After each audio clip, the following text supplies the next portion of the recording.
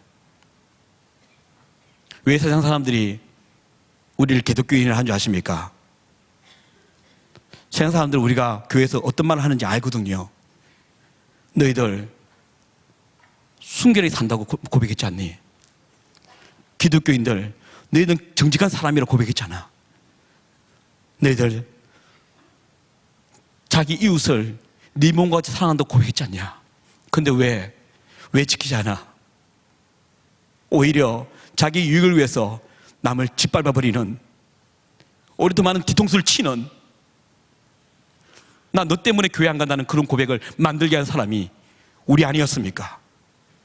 그래서 세상이 왜 니네들이 교회에서 한 말에 대해서 책임을 지지 않아? 그래서 우리에게 이 거짓말 장이들, 그래서 기독교라고 하는 거 아니겠습니까? 제가 그것들을 막 묵상하면서 하나님 너무 죄송합니다. 너무너무 죄송했습니다. 죄송합니다. 미안합니다. 그러면서 회개하면서 제가 그러면 이제부터 신뢰해 보도록 하겠습니다. 그랬죠. 아내가 공교롭게도 다음날 저한테 사역을 가랍니다. 제가 그때 사역을 다 취소를 했거든요.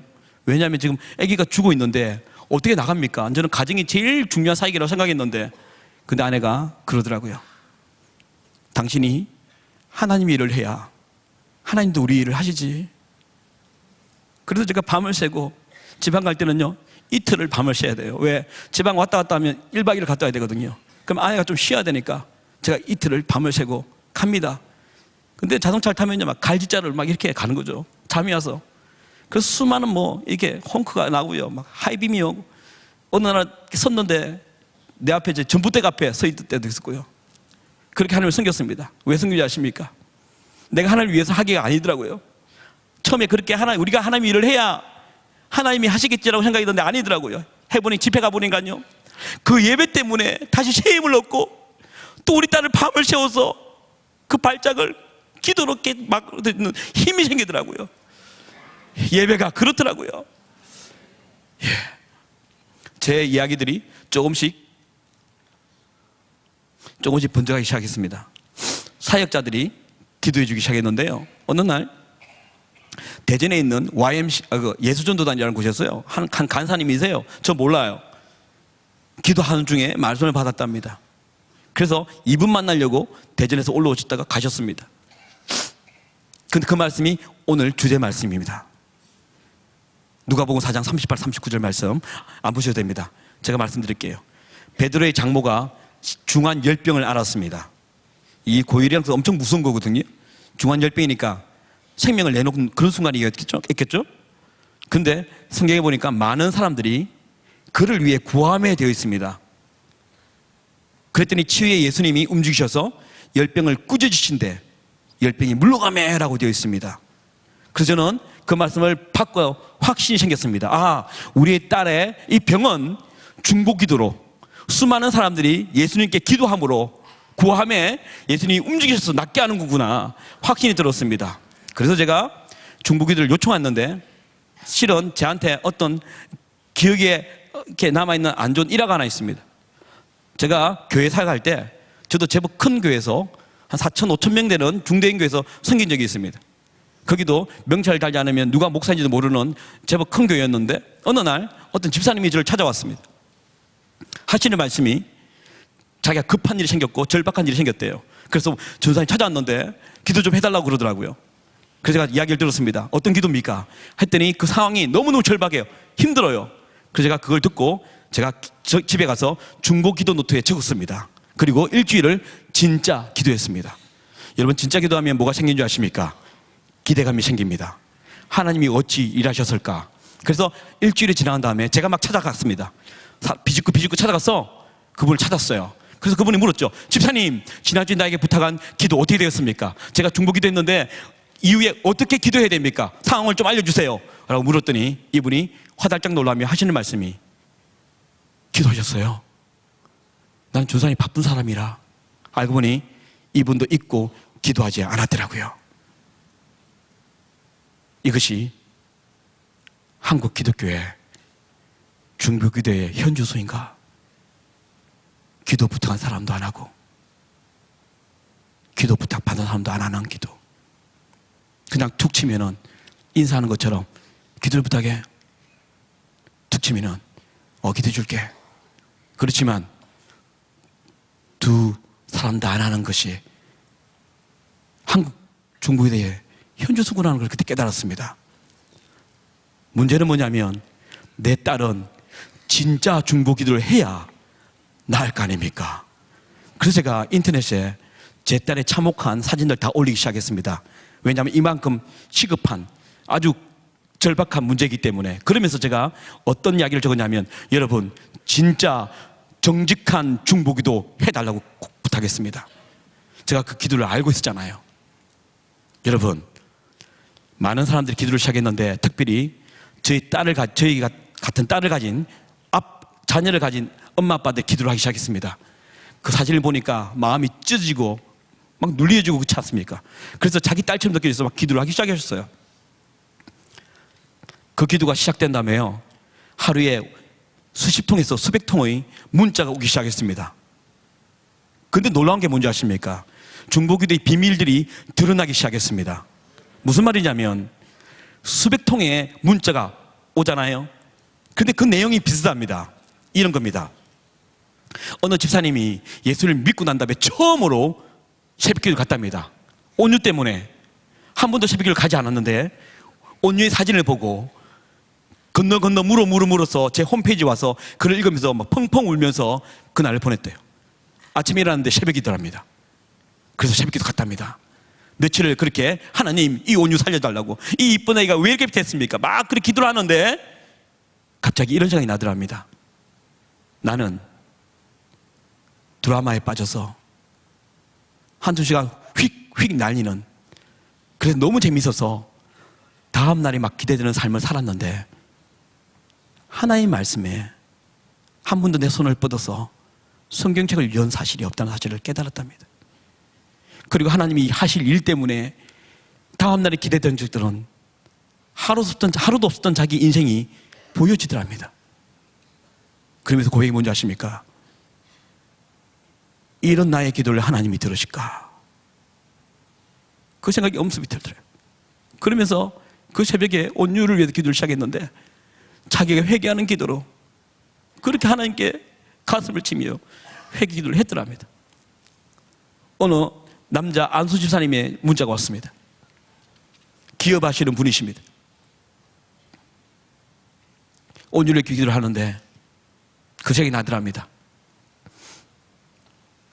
자기가 기업을 계속 성공시키기 위해서 불법, 탈세, 뇌물,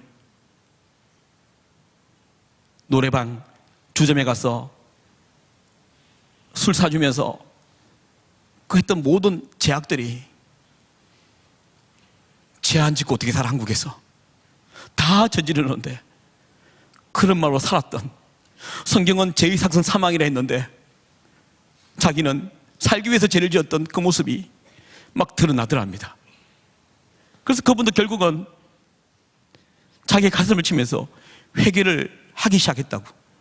나 때문에 기도가 막히면 어떡하나, 나 때문에 얘가 죽으면 어떡하나, 그 마음이 들더랍니다. 또 어떤 여자 집사님이시면 아주 구체적으로 이야기를 해놨어요. 목사님, 사실은 제가 기도하면서 생각이 난 게 있었는데 며칠 전에 뷔페를 갔는데 치약 전 치약 후 그 가격이 달랐어. 또 자기 아이의 나이를 바꿔버렸다고. 그 돈 몇천 원 아끼려고 서슴없이 거짓말했던 자기의 모습을 보게 되었다.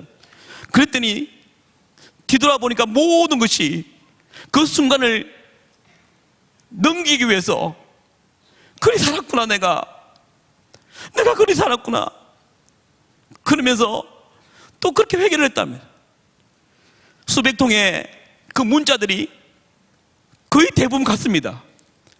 그래서 그때 우리가 알았던 것이 뭔지 압니까? 중보기도의 비밀은 남을 위해 시작한 진짜 기도가 먼저 자기를 살리는 기도가 되는구나. 내가 당신을 위해 기도를 했는데 결국은 내가 먼저 살아서 사는 사람들이, 그래서 사람들이 그럽니다. 온유를 위해 살려고 기도했는데 저 죽어 있는 온유가 나를 살렸다고. 예. 그러면서 우리에게 주신 하나님의 말씀이 있습니다. 그때 여러분 기도할 때 우리가 그렇지 않습니까? 우리가 언제 기도합니까? 절박할 때 하죠. 위태할 때 하죠. 필요할 때 하죠. 지금 전국의 교회가 새벽 기도에 막 미어 터지겠죠. 왜? 수능이 있으니까요. 평소에 우리가 이렇게 한국 교회가 이 새벽을 깨웠습니까? 우리가 늘 필요할 때만. 근데 성경은 말하기를 시편 119편 147절 8절에 이런 말씀이 있더라고요. 내가 날이 밝기 전에 부르짖으며 주의 말씀을 바라싸우며 주의 말씀을 조용히 읊조리려고 내가 새벽녘에 눈을 떴나이다. 성경의 말씀은 내가 새벽을 깨우는 이유는 내 안에 모든 소음을 차단하고 하나님과 독대해서 그분의 인도함이 무엇인지, 그분이 나를 향한 마음이 무엇인지 알기 위해서 그분의 말씀을 엎드리고 새벽에 눈을 떴댔는데 우리는 그렇지 않았지 않습니까? 이 중보기도가, 그러니까 우리가 기도를 해도 여러분 어떻습니까? 뭔가 일이 터졌을 때 기도 시간이 막 늘지 않습니까? 새벽기도 안 하는 사람이 새벽기도 하지 않습니까? 심야기도 가지 않습니까? 그런데도 기도 응답이 안 돼요. 하나님, 당장 며칠 돈이 필요합니다. 그때 하지 않으면 나 파산입니다. 그렇게 막 그걸 가지고 기도하지 않습니까? 하나님, 요번에 우리 애들 꼭 붙어야 됩니다. 지금 재수입니다. 삼수하면 안 됩니다. 그렇게 기도해도요, 우리 기도도 되는 적이 별로 없습니다. 그러니까 우리는 기도, 이거 별거 아니구나. 그리 왔지 않습니까? 근데 그때 우리에게 주어진 말씀이 뭔지 아십니까? 시편 66편 18절을 주셨습니다. 내가 나의 마음에 제 악을 품었더라면 주께서 듣지 아니하시리라. 우리의 기도가 들려지기를 원하면서도 기도 양은 느리는데 우리의 삶은 여전히 죄를 좋아하고 죄를 사랑하고 죄 안에 있지 않습니까? 나는 바뀌지 않는 거예요. 우리 그래서 우리끼리 그걸 하지 않습니까? 사람 참 안 바뀐다. 저 군사님 몇십 년을 신앙생활 똑같은 애 바뀐 게 있다면 직분이 바뀐 것. 우리 서로 자주 하고 말하지 않습니까? 여러분, 예배는 하나님이 임재하는 곳이고 예배는 하나님과 소통하는 시간이고 그분을 만나는 예배는 우리가 바뀌어야 함이 당연한 거 아닙니까? 구약의 모든 하나님에 관해서 아는 사람이 아니라 하나님을 만난 사람들, 아는 사람은 다 바뀌었습니다. 신약에 예수를 만난 사람은 다 바뀌었습니다. 근데 우리는 52주 한국교회가 기도를 하고 예배를 해도 바뀌지 않는 게 뭐 때문입니까? 신약에 삭개오가 있지 않습니까? 삭개오의 절대가치는 돈이었습니다. 그래서 온 자기 민족의 모든 사람들이 욕을 해도 창녀와 같이 취급을 해도 관계없었습니다. 왜? 그의 절대가치는 돈이었기 때문에. 그런데 그가 예수를 만난 그날 밤에 그 절대가치가 바뀌지 않았습니까? 우리가 진짜 예수를 믿는다면 이 가치관이 바뀌어야 되는 것이 당연한 거 아닙니까? 네. 하나님이 너무너무 우리의 기도를 듣고 싶은데 우리는 바뀌지 않고 여전히 죄를 좋아하고 사랑하고 즐기니까. 이사야 58장 1절에 3절에 뭐랬습니까? 여호와의 손이 짧아 구원하지 않음도 아니요 여호와의 귀가 둔하여 듣지 못함도 아니라 너와 나 사이에 죄가 들어왔기 때문에. 그래서 중보기도가 우리로 하여금 죄에서 벗어나게 만드는 그런 일들을 하기 시작했습니다. 시간이 길지 않아서 제가 좀 잘라서 하겠습니다. 그런 일들이 막 있었는데요, 막 기도의 불이 막 불타기 시작했습니다. 그래서 많은 사람들이 정직한 중보기도, 저한테 꼭 문자 줄 때는 정직한을 빼지 않습니다. 진짜 기도해달란 말이죠. 하여튼 이런 기도의 불이 나는데요, 저희가 한 달 반 있었는데 중환자실에서 나가랍니다. 왜냐면요, 더 이상 할 게 없답니다. 돈이 너무 많이 나오고요, 항암할 때는 주사 한 대가요 250만 원씩 했습니다. 돈이 얼마나 불어났겠습니까? 자, 이해된 간정도 있지만 시간이 없는 관계로 넘어가겠는데요, 하여튼 나가랍니다. 일방병실로 가랍니다. 그래서 고대 5층 소아병동입니다. 5301호 첫 방을 받았습니다. 감사하게도 이런 실로 만들어진 방으로 들어갔고요, 그 앞에는 접수처가 있었습니다. 어떤 일이 나도 바로 도울 수 있도록. 저희 딸은 고환자지 않습니까? 희귀병이요. 이렇게 됐는데도 계속 설상가상으로 안 좋은 일이 생깁니다. 작년 3월 초에 저희 막내가 신종플루에 걸려가지고 옆방에 입원을 했네요. 지금 한 명도 지금 하기 힘든데, 그렇죠? 이 둘째가 또 더한 거예요. 그리고 급기야 3월 16일 날 우리 막내 6살짜리가요, 세비 씨가요, 소아 우울증이 걸렸습니다. 둘째 신경 쓰다 보니까 막내는요, 친구 집에, 친척 집에 돌려막기를 했더니 결국 얘가 모든 걸 이렇게 기쁨을 잃어버린 어린애 6살짜리가. 그래서 교수님이 하는 말이 깜짝 놀라시면서 이게 더 심각한 병이라고. 온유는 지금 이런 상황이 어쩔 수 없지만 지금 막내를 구원해야 된다고. 그래서 그날부터 아내는 막내를 데리고 집으로 왔다 갔다 했습니다. 아예 집으로 갔습니다. 유치원을 보내고요. 왜? 일상적인 생활을 해줘야 된답니다. 그래서 매일 또 밤은 또 제가 쉬어야 되었습니다. 그러다가 작년 3월 20날 새벽 1시입니다. 엄지가 또 뭔가를 하더라고요. 또 발작이 왔구나 생각을 했습니다. 그런데 그날 달랐습니다. 하더니 뭔가를 막 주문도 아니고요, 혀가 막 꼬여요. 저는 너무 무서웠습니다. 새벽 1시 같이 있었잖아요. 둘이만 있었거든요. 근데 막 귀신이 들린 것처럼. 그런데 뭔가를 터뜨렸습니다. 그날 밤에 제가 나도 모르게 영상을 찍은 걸 여러분에게 보여드리겠습니다. 한번 영상 1 보여주십시오. 예수님? 아멘. 할렐루야. 네.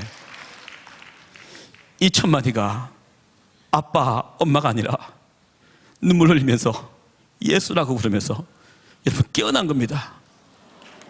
할렐루야.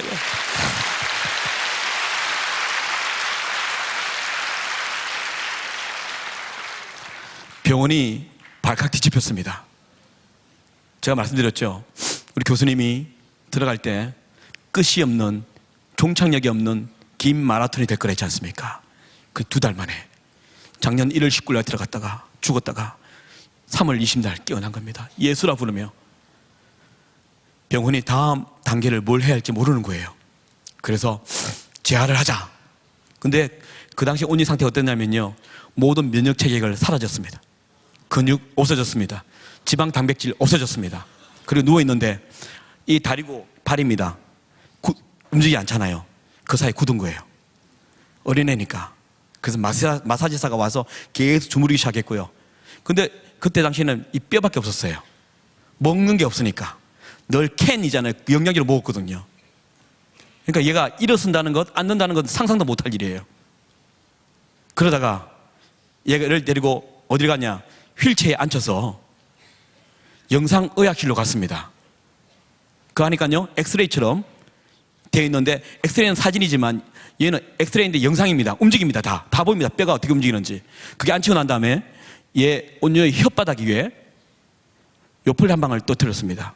그걸 먹으면 콧줄 빼고 입으로 넣자. 그랬는데 못 먹어요. 왜냐하면 목에 근육이 사라졌습니다. 그래서 다시 올라왔죠. 그런 사이였습니다. 3월 20날 새벽 1시에 예수라 불러주잖아요. 그리고 8일 후에 대낮에 또 기적을 하나님 주셨습니다. 보여주십시오. 할렐루야.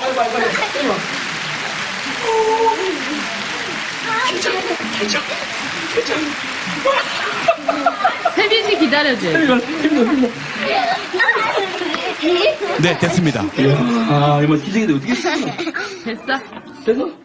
대낮에 자기가 신발을 시켰다고 그러는 거예요. 그러면서 쩌벅쩌벅 엄지척 하면서 제가 막 가지는 데가 기적 하고 나왔거든요. 그 앞에 큰 접수처가 있다 하지 않았습니까? 그 일 보던 의사랑 주치의들랑 그다음에 간호사가 막 일하고 있었어요. 그 제가 기적 나왔거든요. 그랬더니 들은 거예요.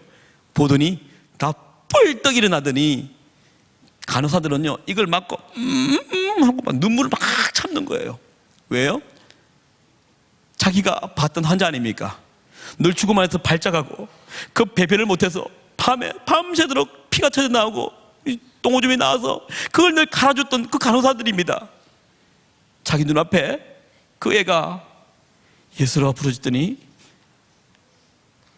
죽은 나사로를 예수님이 나오라 했을 때 세마포를 벗어 던지고 쩌벅쩌벅 나왔던 것처럼 자기 눈에 나오니까 이게 복받치는 거죠. 예. 그제야 어떤 의사분이 그러해요. 우리 주님이 하신 거 아시죠? 예수 믿는 분이에요. 이제야 커밍아웃 하는 거죠. 왜냐하면 병원에서는 하는 이야기 못하게 돼 있대요. 그래서 이런 말 합니다. 간호사들이 지금 쑥뚝쑥뚝거리고 있다고. 예. 여러분, 오늘 제가 소개해준 하나님이 이런 하나님이십니다. 제가 수많은 매체에서 저희 가정에 인터뷰를 요청했습니다. 금년까지도, 금년 11월에도 어느 월간지에 또 저희 글이 쓰였습니다. 저는 너무 많아서 정말 많이 제가 거절을 했거든요. 제가 생각했습니다. 왜 이럴까? 왜 사람들이 이렇게 관심이 많을까? 왠지 아십니까? 저는 제 나름대로 주제 넘은 결론을 맺었습니다. 한국의 기독교인들이 다들 예수를 추상적으로 믿는 거예요.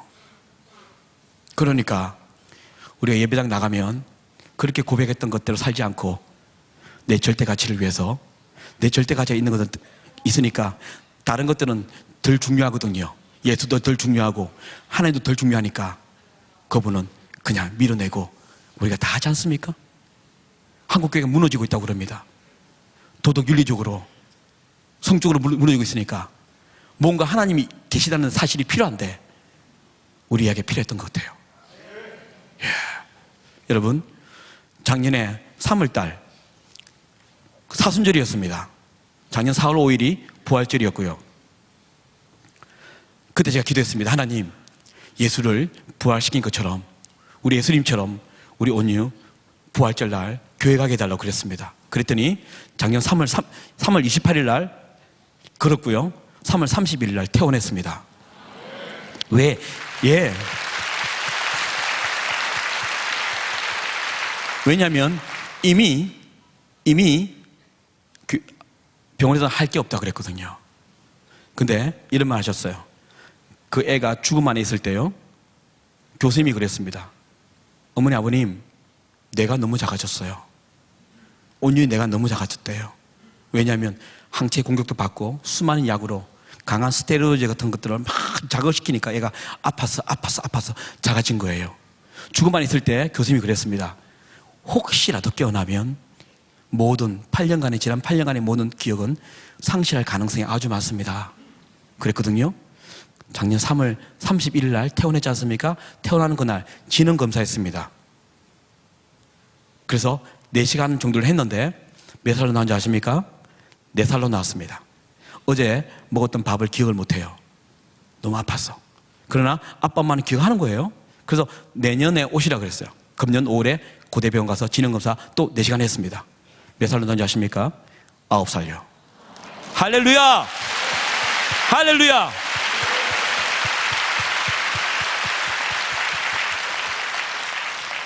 그 의사가 깜짝 놀랐답니다. 왜? 뇌의 재활은 그렇게 오래 걸린답니다. 어떻게 1년 만에? 예. 마지막 하나, 엄청난 사실 하나 이야기하고 제가 찬양하고 마치겠습니다. 작년 4월 5일 날요, 저희 교회에 나갔습니다. 그래서 목사님이 오늘 예수님이 부활하셨습니다. 그리고 우리가 그렇게 기대했던 온유가 오늘 교회 나갔습니다. 온유야 나와라 그랬거든요. 그러니까 쩌벅 그러는 거예요. 사람들이 막 울면서 막 박수 치는 거예요. 근데 그 사이에 제 막 문자에 막 이 진동이 오는 거예요. 살짝 봤더니 청년들이 보낸 거예요. 목사님, 예수님이 진짜 살아계셨네요. 여러분, 그게 뭔 말입니까? 예수를 믿었는데 긴가민가 했던 거예요. 안 그렇습니까, 여러분? 그 말의 의미가 뭡니까? 예수님이 진짜 살아계셨네요. 사실 우리가 이게 없었기 때문에. 여러분, 시편 30편에 보면 뭐라 했습니까? 너희는 여호와의 선하심을 맛보아 알지어다 했는데 우리가 맛을 보지 못하니까 그 맛을 전할 수가 없는 거예요. 맛집에 가도 맛있는 밥 먹으면 전하지 않습니까? 왜 천만의 영화가 나옵니까? 보니까 재미있거든요. 입소문하지 않습니까?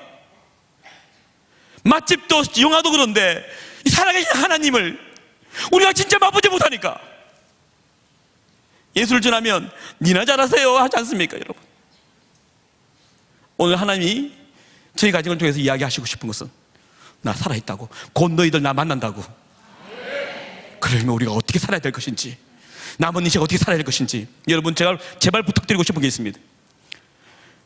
보험에 든 사람처럼 살지 마십시오. 아직 10년, 20년, 30년 그때 산다고요? 내일이 오겠지, 다음 주 오겠지, 그렇습니까? 저희 딸 8살이었는데 어떻게 죽음과 상관 있는 나이였겠습니까, 여러분? 하나님 부르시면 가야 할 인생 아닙니까? 그럼 나도 지금 그리스도인인지 아닌지 잘 모르겠는데 내 삶 24시간을 돌아보니까 하나님이 개인들이 살 거리 없는데, 내 절대 가치는 하나님보다도 성공과 돈이었는데 하나님 모르시겠습니까? 오늘 제가 이렇게 외치는 것은 오늘 이 자리에 모인 모든 분들이 천국에서 만나야 되지 않겠습니까? 아멘. 더 중요한 사실 하나 말씀드리겠습니다.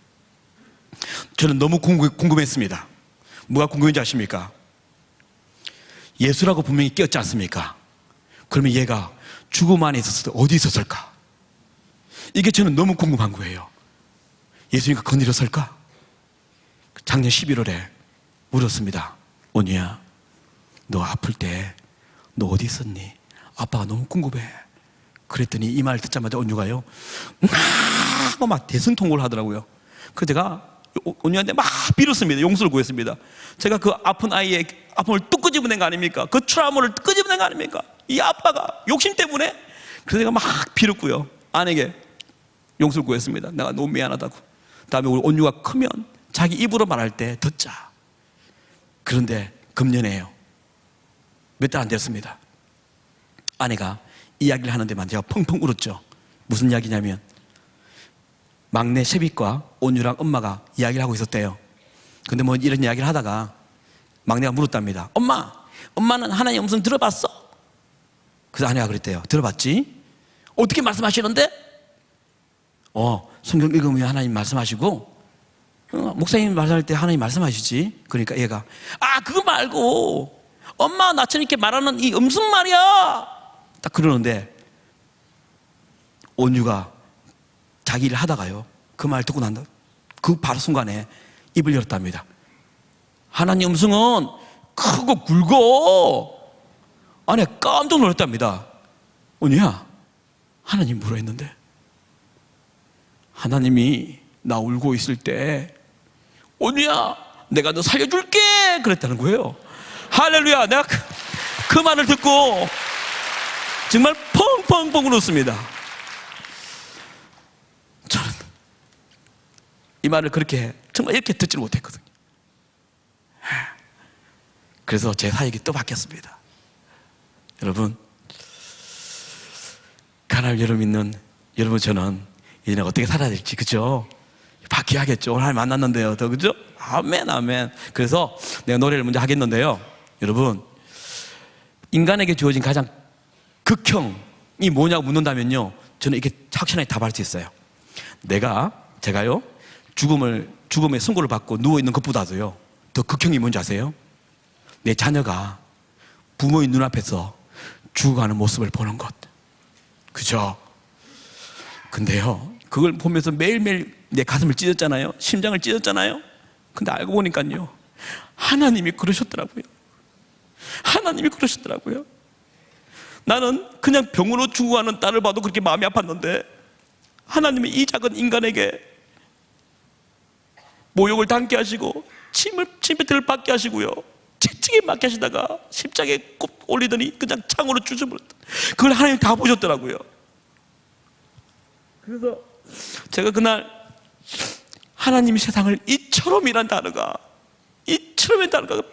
뼛속 사무치게, 제가 우리가 너무너무 남발하고 살아서 이 하나님이 나를 사랑했다는 그 고백을 허투루 들었는데, 기뚱으로 들었는데, 내가 내 딸의 죽음을 보면서 하나님이 우리를 이렇게 사랑했구나, 그것이 생각이 나더라고요. 여러분, 우리가 하나님을 생각 잘 하지 않습니다. 왜냐하면 하나님은 갑이거든요. 그렇죠?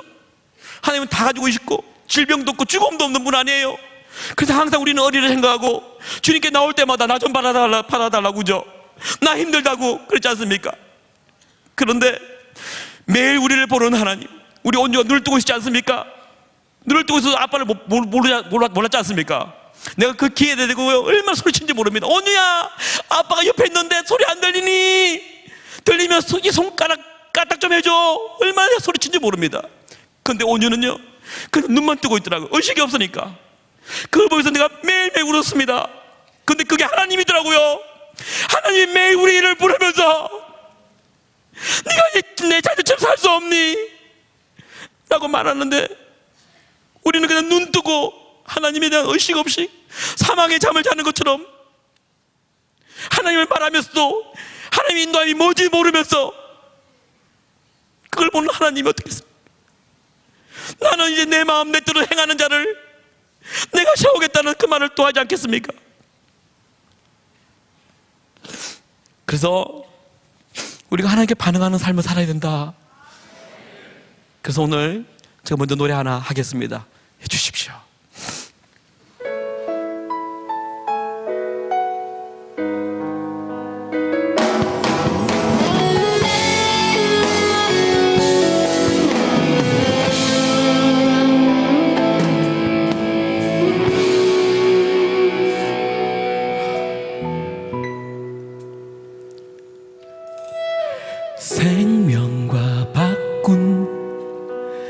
주의 사랑을 잊지 않게 하소서.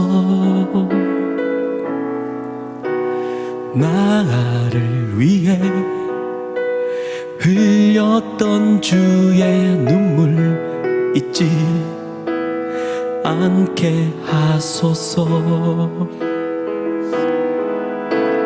주의 긍휼과 주의 선하심 내가 묵상하오니 내 영혼 위에 베푸신 주의 은혜 잊지 않게 하소서. 감사합니다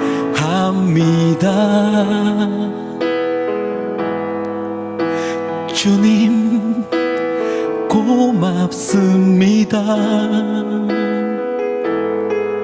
그 사랑 때문에, 그 눈물 때문에 주 앞에서 예배합니다. 같이 하셔도 좋았습니다. 생명과 바꾼 주의 사랑을 잊지 않게 하소서. 나를 위해 흘렸던 주의 눈물 잊지 않게 하소서. 주의 긍휼과 주의 선하심 내가 묵상하오니 내 영혼 위에 베푸신 주의 은혜 잊지 않게 하소서.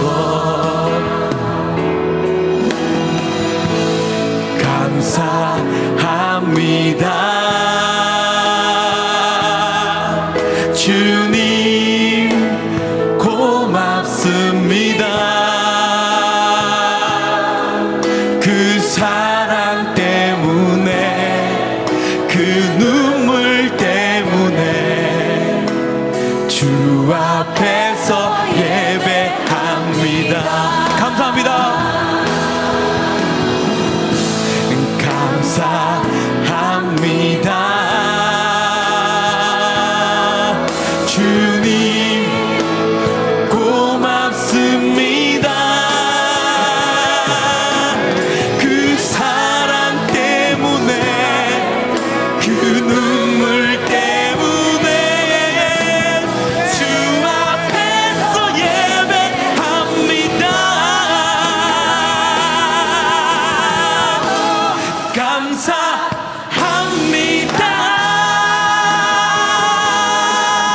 주님, 고맙습니다.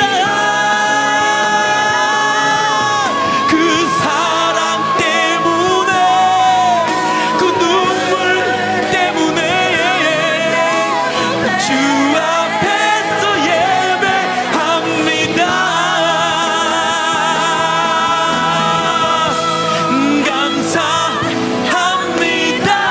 감사합니다 주님, 주님 고맙습니다. 그 사랑 때문에, 그 눈물 때문에 주 앞에서 예배합니다.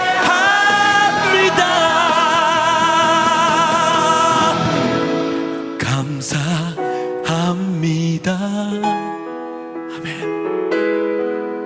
주님, 고맙습니다. 그 사랑 때문에, 그 눈물 때문에 주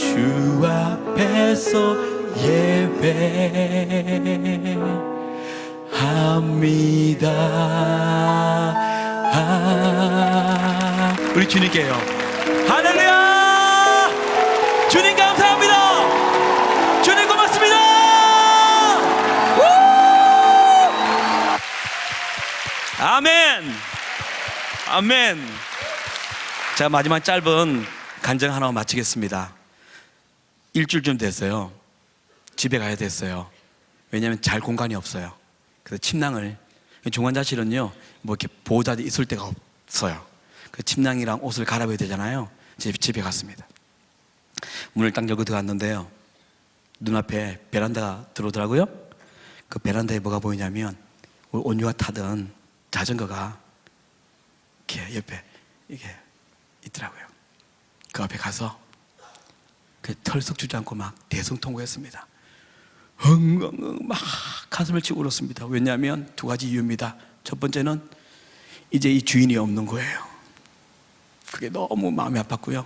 두 번째는 뭐냐면 항상 우리 온유가 아빠 자전거 타러 나가, 저랑 나는 걸 처음 좋아했는데요, 저는 사역 때문에 힘들다고 다음 날 하자, 아빠 같아서 피곤하다 늘 미루다가 한번 나가면요 또 언제 들어갈래, 덥지 않니 춥지 않니 밥 먹어야 되지 않니 꼬셔가지고 나 한번 편하려고, 그게 다시는 오지 못한다는 그 사실을 보면서 내가 막 얼마나 내 자신이 부끄럽고 미안하고 우리 딸에게 정말 내가 죽을 짓을 했구나, 그 마음 때문에 후에 막 그 마음 때문에 펑펑펑 울었습니다. 온유야 미안하다 미안하다 미안하다.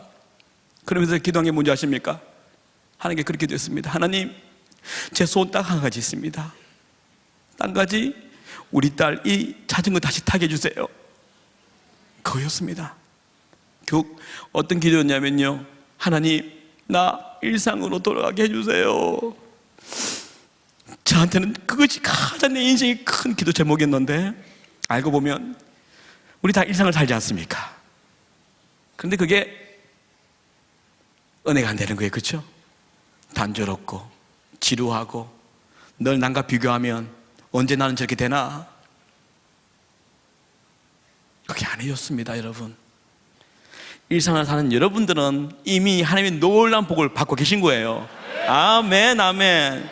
여러분, 그 전화할 때 그런 말 하죠? 여보세요? 여보세요 하면 뭐랍니까? 별일 없어 그러잖아요. 그럼 답이 뭐예요? 별일 없지 그거예요. 그죠? 저는 틀렸다고 생각합니다. 저는 제가 별일 없지 하면 별일 있어 하고 막 이야기를 다 합니다. 왜냐하면 예레미야 애가 3장 22, 23절에 뭐라는지 아십니까? 여호와의 인자하심과 긍휼하심이 무궁하심으로 우리가 진멸되지 아니하나이다. 그것들이 아침마다 새로우니 주의 성실하심이 크시도소이다. 하나님 매일매일 성실하게 일하신답니다. 근데 왜 우리가 그 은혜를 못 봅니까? 왜냐하면 딴 것에 정신이 팔렸어. 영이 죽어 있어서 못 보니까, 하나님 은혜가 안 보여서 이 일상이 힘든 거예요. 그렇죠? 그래서 우리 다니엘 기도회 하면서요, 일상이 최상의 인생이 되는 여러분 되시기 바랍니다. 그래서 아멘 아멘. 그래서 여러분, 지금 여러분들이 밥 먹고 교회 마음대로 올 수 있고 우리 아들 딸들이 집에 나가서 돌아오는 게 얼마나 감사한 줄 아십니까? 아멘 아멘. 우리가 그걸 읽고 살았더라고요. 그래서 마지막 노래 은혜로다 부르면서 그 은혜를, 하나님 내게 주신 일상, 내 발로 이곳에 이 예배당에 와서 하나님을 예배하게 하시고 다시 내가 살게 하시는 이 은혜 감사합니다라고 고백하면서 함께 나누길 바랍니다. 마지막 노래 하겠습니다. 주십시오.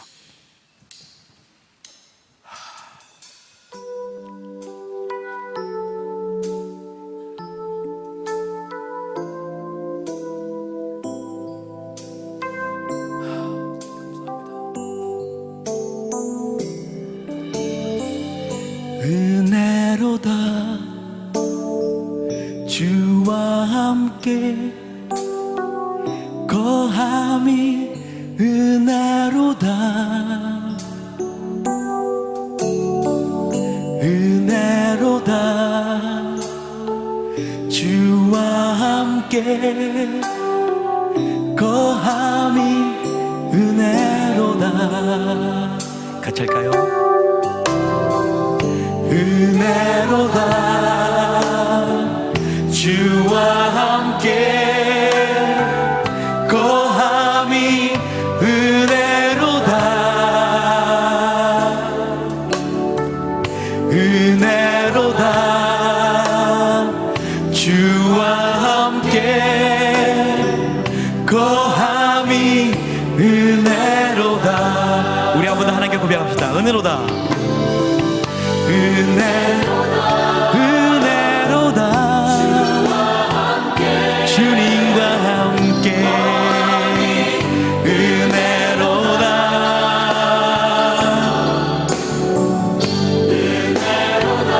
은혜로다 주님과 함께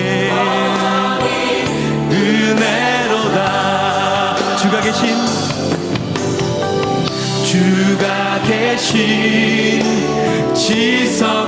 지성소에서 주를 찬송함이 내 영혼에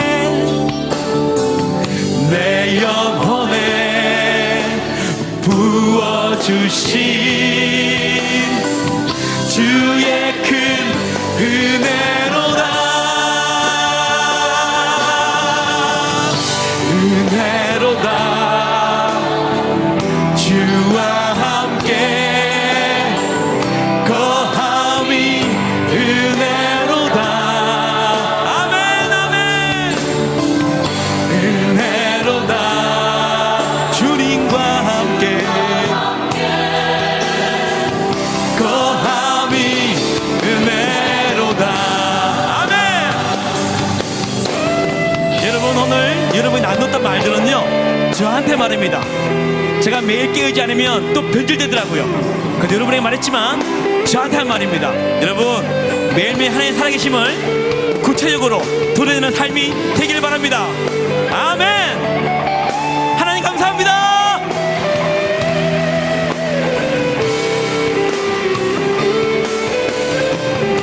주가 계신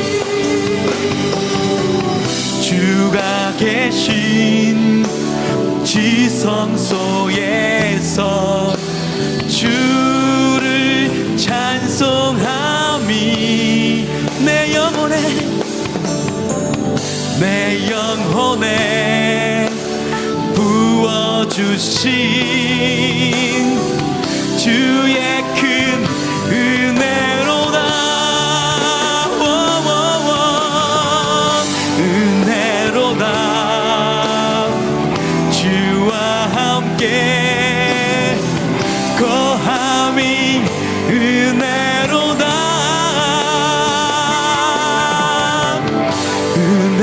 은혜로다 주와 함께 거함이 은혜로다 이름은 고백할게요.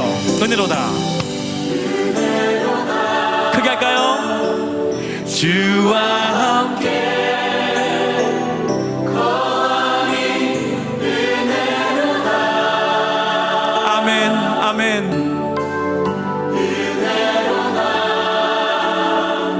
주와 함께 거함이 한 번 더 고백합니다. 은혜로다 은혜로다